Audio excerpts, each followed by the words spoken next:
Assalamualaikum warahmatullahi wabarakatuh. Perkenalkan, nama saya Nur Aida Ulfah, NIM 170565201029.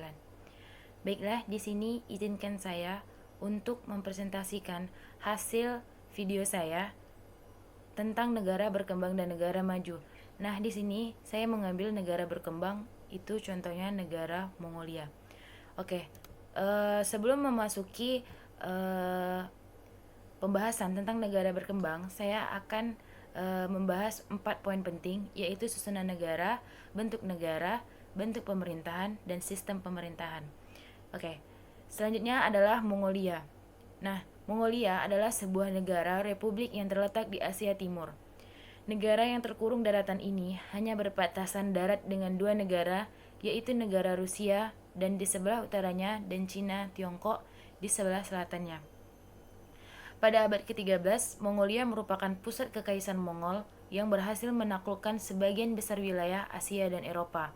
Namun, kekaisaran Mongol yang didirikan oleh Genghis Khan ini semakin mengalami kemunduran dan akhirnya kembali ke wilayah mereka sendiri, yaitu daratan Mongolia pada akhir abad ke-14. Nah, selanjutnya pada abad ke-17, wilayah Mongol ini dikuasai oleh Cina di bawah kekuasaan dinasti Qing. Mongolia kemudian mendeklarasikan kemerdekaannya dari pemerintahan dinasti Qing Cina pada tahun 1911, namun tidak diakui oleh pemerintahan Cina. Pada kenyataannya adalah memperoleh kekuasaan otonomi. Pemerintahan Cina secara resmi mengakui kemerdekaan Mongolia itu pada tahun 1921. Nah, saat ini Mongolia menganut sistem pemerintahan republik parlementer, yaitu sistem pemerintahan yang kepala negaranya adalah presiden dan kepala pemerintahnya adalah perdana menteri. Ibu kota Mongolia adalah Ulaanbaatar. Nah, mayoritas penduduk Mongolia ini adalah etnis Khalkha Mongol, yaitu sebanyak 81,9% dan beragama Buddha itu 53%. Nah, bahasa resmi Mongolia itu adalah bahasa Mongol. Sedangkan gurun Gobi yang merupakan salah satu gurun atau padang pasir terbesar di dunia itu berada di negara ini. Nah, secara astronomis Mongolia terletak di antara 41 derajat sampai dengan 52 derajat lintang utara. Itu sebuah area kecil yang terletak di 52 derajat dan 87 derajat sampai dengan 120 derajat bujur timur. Nah, di bidang perekonomian, Mongolia ini memiliki komoditas-komoditas ekspor. Itu diantaranya seperti tembaga, pakaian, peternakan, wool, kasmer, logam, non-ferro, batu bara, dan minyak. Dan mayoritas penduduk Mongolia ini bermata pencaharian di sektor pertanian dan peternakan, yaitu 31%. Produk-produk agrikultur tersebut diantara seperti kuda, domba, kambing, sapi, unta, gandum, dan sayur-sayuran. Di hubungan luar negeri, Mongolia merupakan negara berdaulat, adalah negara anggota PBB, serta negara anggota lembaga-lembaga yang berada di bawah PBB. Nah, bentuk pemerintahannya tadi adalah republik parlementer. Negara Mongolia ini menjadi terkenal dan terbesar pada saat di bawah kekuasaan Kublai Khan. Hal tersebut terjadi pada abad ke-13. Nama-nama besar dari negara Mongolia selain Kublai Khan yaitu Genghis Khan dan Timur-Leng. Nah, negara Mongolia ini terkenal sebagai bangsa yang agresif. Selain itu, negara Mongolia memiliki mobilitas yang tinggi dalam menguasai negara yang menjadi jajahannya. Nekat, ulet, dan pantang menyerah merupakan keunggulan yang dimiliki oleh tentara Mongol. Nah, lebih lanjut, mayoritas penduduk Mongolia ini merupakan etnis Mongol. Etnis Mongol ini menganut agama Buddha Tibet dengan kehidupan yang berpindah-pindah atau nomaden. Selanjutnya adalah sistem pemerintahan. Nah, sistem pemerintahan negara Mongolia itu selama 70 tahun ini dipimpin oleh Partai Komunis. Partai tersebut bernama Mongolian People's Revolutionary Party yang disingkat dengan MPRP. Nah, revolusi demokratis di negara Mongolia pada Eropa Timur baru dimulai terinspirasi dari protes yang dilakukan di jalanan ibu kota, Ulaanbaatar. Nah, peristiwa tersebut terjadi pada bulan Desember 1989.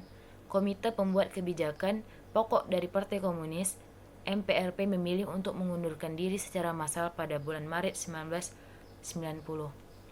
Nah, sejak itu, negara Mongolia membuat transisi secara cepat dan dari satu kekuasaan Partai Komunis menjadi multi-partai parlemen demokratis. Nah, pada bulan Mei 1990, amandemen konstitusi monopoli kekuatan MPRP berakhir dan dibentuk presiden terpilih secara langsung. Di sini sebuah konstitusi demokratis menjamin seperangkat hak dan kebebasan memilih presiden secara langsung dan menindaklanjuti partai yang dipilih secara langsung memilih dewan legislatif tunggal, the state great hural atau parlemen. Perkembangan dari bentuk pemerintahan yang demokratis di negara Mongolia telah menunjukkan sebuah kemajuan. Tetapi Mongolia pada tahun 2013 menunjukkan masalah yang memprihatinkan, seperti berhubungan dengan kekerasan polisi terhadap para tahanan, korupsi, kurangnya transparansi dari pemerintah, sehingga semua hal yang berhubungan dengan urusan pemerintah itu tidak transparansi. Selanjutnya itu adalah Singapura, negara maju Singapura. Nah, di sini saya akan membahas tentang profil negara Singapura.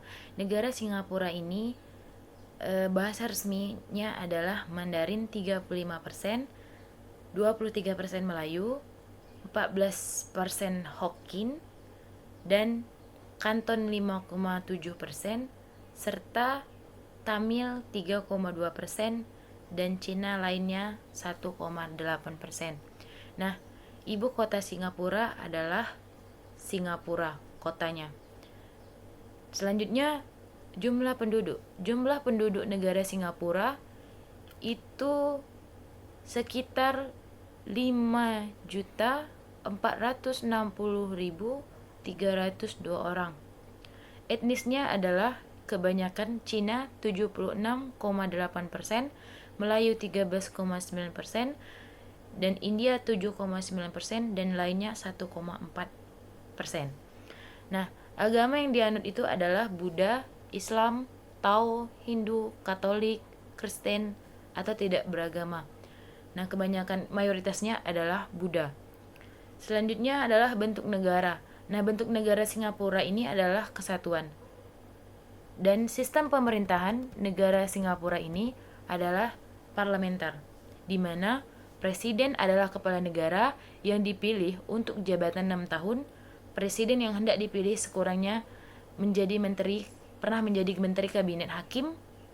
Singapura sempat diduduki oleh Jepang dan sekaligus dijadikan sebagai pusat strategi investasi Jepang ke wilayah Pasifik. Nah, di sini kejadian tersebut terjadi pada Perang Dunia yang Kedua hingga sampai saat ini peninggalan masa kolonial Jepang itu masih ada sampai sekarang di Pulau Sentosa di Singapura. Nah, selanjutnya pada tahun 1959, negara Singapura berdiri sebuah negara yang berada di bawah pemerintahan kerajaan Inggris. Nah, pada tahun 1963, Singapura menjadi negara republik setelah memperoleh kemerdekaan dari Inggris. Selain itu, pada tahun 1963 tersebut, negara Singapura bergabung dengan negara Sabah dan Sarawak untuk membentuk negara Federasi Malaysia. Setelah memperoleh kemerdekaan dari Inggris, selain itu pada tahun 1963, negara Singapura bergabung dengan Malaya, Sabah, dan Sarawak untuk membentuk negara Federasi Malaysia. Namun sayangnya, pada tahun 1965, negara Singapura ini mulai menarik diri dari federasi membentuk negara yang terpisah. Singapura menjadi negara mandiri yang dipimpin oleh Perdana Menteri pertama Lee Kuan Yew, bahkan dikenal sebagai seorang tokoh pembangunan negara Singapura modern. Negara Singapura ini adalah republik parlementer, artinya negara republik menjalankan pemerintahan dengan sistem parlementer. Pemerintahan ini beranggotakan kabinet dan pemimpinnya, Perdana Menteri atau Kanselir yang diusulkan oleh parlemen atau badan legislatif dan bertanggung jawab pada parlemen itu. Nah, kepala negara Singapura adalah presiden.